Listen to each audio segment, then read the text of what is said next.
Hello मेरे प्यारे दोस्तों, आप सभी को मेरे YouTube चैनल कहानी का खजाना में स्वागत करती हूँ। आई होप आप सभी लोग खुश होंगे, स्वस्थ होंगे। चलिए दोस्तों, आज आप सबको मैं एक नई कहानी सुनाती हूँ। उस दिन जब वो मेरे घर आई, हम सबने मिलकर खाना खाया और उसके बाद जब मैं उसे छोड़ने के लिए बाइक पर गया तो उसका मेरे पीठ पर टच हो रहा था। मैंने उनका रिस्पेक्ट करते हुए अपने आप को आगे किया और बाइक चलाने लगा। वो बोली, आप आराम से बैठ जाओ। तो मैं अपना पीठ पीछे करके आराम से बैठकर बाइक चलाने लगा और उनका मेरे पीठ पर टच हो रहा था। मैं जानबूझकर ब्रेक मार रहा था ताकि वो टच हो सके। उसके बाद मैं उनके घर चला गया और उनके घर में जाकर हम दोनों ने दोस्तों थोड़ा सा समय निकालकर इस कहानी को अंत तक जरूर सुने। दोस्तों, आप लोग चैनल को सब्सक्राइब करना भूल जाते हैं। दोस्तों, आप सबसे रिक्वेस्ट है कि चैनल को एक सब्सक्राइब करें और वीडियो को एक लाइक करें। दोस्तों, आप लोगों की एक लाइक और सब्सक्राइब से बहुत ही मोटिवेशन मिलती है कि हम ऐसे ही कहानियां आप सबके समक्ष प्रस्तुत कर पाएं। दोस्तों, हम बहुत ही मेहनत से कहानी लिखते हैं। आशा करती हूँ कि यह कहानी आप सबको पसंद आएगी। चलिए अब कहानी में आगे बढ़ते हैं और आपको यह कहानी सुनाते हैं। मेरा नाम सनी है, मैं दिल्ली में रहता हूँ। मैं जिस फ्लैट में रहता था उसी के नीचे वाले फ्लोर पर मंजू भाभी रहती थी। देखने में सांवली थी, आंखें बड़ी बड़ी, देखने में आकर्षण का केंद्र था। उनके शरीर की बनावट बहुत ही खूबसूरत थी। हालांकि उनके 2 बच्चे भी थे, पर लगता नहीं था कि उनका कोई बच्चा भी होगा। अपने फिगर को काफी मेंटेन की हुई थी। वो मुझसे काफी घुल मिल कर रहती थी। उनका हस्बैंड नीलेश मुझे छोटा भाई मानता था और मंजू भाभी भी काफी प्यार करती थी, मेरा ध्यान काफी रखती थी। एक अच्छा रिलेशन था भैया भाभी के साथ। कुछ दिनों बाद मेरी शादी हो गई थी और हम लोग वहां से फ्लैट खाली करके करीब 4 किलोमीटर दूर चले गए। फिर वो आते जाते रहते थे। कभी मैं भी वाइफ के साथ उनके यहाँ जाता था। मेरी शादी होने के बाद रिश्ते काफी स्ट्रांग हो गया था। वो एक दिन अपने एक फ्रेंड रोशनी के साथ मेरे घर आए थे। उस दिन मेरा हॉलीडे था ऑफिस में। हम लोगों ने मिलकर लंच किया और काफी देर तक बातचीत हुई। फिर वो अपने घर जाने लगी। मैंने कहा, चलो मैं आपको छोड़ देता हूँ आपके घर तक। कहा, आप ऑटो से जाओगे? वो मान गई। मेरे पास बाइक था। मैंने कहा, आ जाओगे ना बाइक पर दोनों? उन्होंने हंस के कहा, कोशिश करती हूँ। और रोशनी भाभी पीछे और मंजू भाभी बीच में, दोनों पैर दोनों साइड करके बैठ गए। मैं बाइक स्टार्ट किया और चल पड़ा। भाभी अपना दोनों हाथ अपने आगे की तरफ करके बैठी। ऐसा लग रहा था कि वो अपने को टच होने से बचा रही थी ताकि मेरे पीठ में टच ना हो। मैंने भी उनका रिस्पेक्ट किया और थोड़ा आगे झुक के बाइक चलाने लगा। फिर वो बोली, आप ठीक से चला लो बाइक, आपको दिक्कत हो रही है। फिर मैं नॉर्मल हो गया। भाभी भी अपना हाथ अपने आगे से हटा ली। अब मुझे अपने पीठ पर टच होने का एहसास होने लगा। मैं थोड़ा और महसूस करने के लिए अपने पीठ को थोड़ा पीछे कर दिया। अब तो मेरे पीठ में टच कर रहा था और मेरे पूरे शरीर में झंझनाहट होने लगी। मैं जानबूझकर ब्रेक लगाता ताकि मेरे पीठ पर टच करे।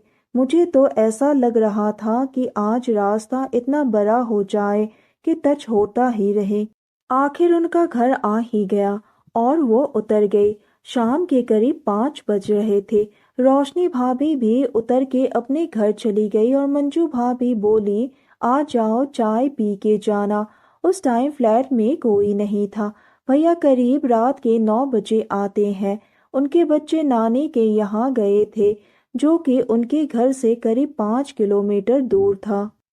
मैं भाभी के साथ ही उनके फ्लैट में गया और भाभी पानी लाके दी और बैठ गई। करीब 10 मिनट तक बैठने के बाद वो चाय बनाने के लिए गई। उसके बाद हम दोनों ने चाय पी। मैं तो बस उनके टच के बारे में ही सोच रहा था اور پھر میں نے بولا بھابھی آج میں آپ سے ایک چیز مانگتا ہوں، کیا آپ دو گے؟ بھابھی بولی ہاں بولو، اگر دینے لائق ہوگا تو ضرور دیں گے۔ میں نے کہا آپ مجھے ایک کس دے دو۔ بھابھی ہنسنے لگی۔ میں نے کہا ہاں بھابھی میں مذاق نہیں کر رہا ہوں، آپ بہت اچھے لگتے ہو مجھے، آپ کو کس کرنے کا من کرتا ہے۔ بھابھی بولی ٹھیک ہے بھیا کو آنے دو، ان کے سامنے ہی لے لینا، اور ہنسنے لگی۔ میں نے کہا بھابھی مذاق مت کرو، میں سچ بول رہا ہوں، اور میرے دھڑکن تیز ہونے لگے۔ بھابھی نے کہا نہیں، میں نے کہا بھابھی پلیز، بھابھی نے کہا نو، میں نے کہا پلیز بھابھی دے دو نا، کسی کو نہیں بتاؤں گا۔ بھابھی نے کہا ارے جانتے ہو اگر کسی کو پتہ ہو جائے گا تو کیا ہوگا؟ میں نے کہا کچھ بھی نہیں ہوگا، بس ایک بار پلیز، پھر میں کبھی نہیں مانگوں گا۔ بھابھی نے کہا پرومس؟ میں نے کہا جی بھابھی پرومس۔ بھابھی اٹھ کر کھڑی ہو گئی اور گیٹ کے پاس جا کے باہر جھانک کے آئی اور گیٹ بند کر دی اور اندر کا دروازہ بھی بند کر دی۔ وہ جیسے ہی میرے پاس پہنچی میں کھڑا ہو گیا، وہ دیوار کے پاس کھڑی ہو گئی اور ہنسنے لگی۔ نہیں یہ غلط ہے۔ میں ان کے پاس پہنچ کے بولا کوئی غلط نہیں ہے، اور میں ان کے ہونٹوں کے پاس اپنے ہونٹوں کو لے گیا اور ان کے ہونٹوں کو چومنے لگا۔ وہ چپ چاپ کھڑی تھی، میں کس کر رہا تھا۔ میں نے اپنے دونوں ہاتھوں سے ان کے گالوں کو سہلایا اور کس کرنے لگا۔ میں ان کے گرم گرم سانسوں کو محسوس کر رہا تھا۔ پھر میں نے اپنے ہاتھوں سے ان کے کمر کو ٹچ کیا۔ بھابھی بولی نہیں یہ نہیں، میں کہاں رکنے والا تھا۔ پھر وہ بولنے لگے پتہ ہے آج تک میں آپ کے بھیا کے علاوہ کسی کو بھی اپنے آپ کو ٹچ کرنے نہیں دیا۔ بھابھی کی باتوں میں ہڑبڑاہٹ تھی اور آنکھیں لال لال ہو رہی تھی۔ میں نے ان کو بولا دو گی؟ وہ بولے اب باقی کیا رہا ہے، ٹھیک ہے آج جی بھر کے کر لو۔ پھر ہم دونوں بیڈ روم میں چلے گئے اور بستر پر لیٹ کر پیار بھری باتیں کرنے لگے۔ میں ان کے گالوں کو سہلاتے ہوئے بس انہی کو دیکھ رہا تھا۔ اس وقت وہ مجھے دنیا کی سب سے خوبصورت مہیلا لگ رہی تھی۔ میں بھی ایسے تڑپ رہا تھا جیسے کئی مہینوں سے بھوکا ہوں۔ وہ بھی اب سسکاریاں لینے لگی۔ اس کی سسکنے کی آواز سے میں اور بھی مدہوش ہونے لگا۔ پھر 1 گھنٹے تک ہم دونوں ایک دوسرے کے ساتھ یوں ہی، اور اس کے بعد ہم دونوں شانت پڑ گئے۔ اس کے 10 منٹ بعد تک ہم دونوں ایک دوسرے کے ساتھ ایسے ہی لیٹے رہے۔ پھر ہم دونوں گلے ملے اور دونوں نے ایک دوسرے کو آئی لو یو کہا۔ اس کے بعد قریب 4 بار ہم لوگوں نے ایک دوسرے کے ساتھ وہ سب، جب بھی موقع ملتا ہے ہم دونوں ایک دوسرے کو مل لیتے تھے۔ اب وہ دلی میں نہیں رہتی ہے، اس کے ہسبینڈ کا ٹرانسفر ہو گیا، پر جب بھی دلی آتی ہے مجھے ملے بغیر نہیں جاتی ہے۔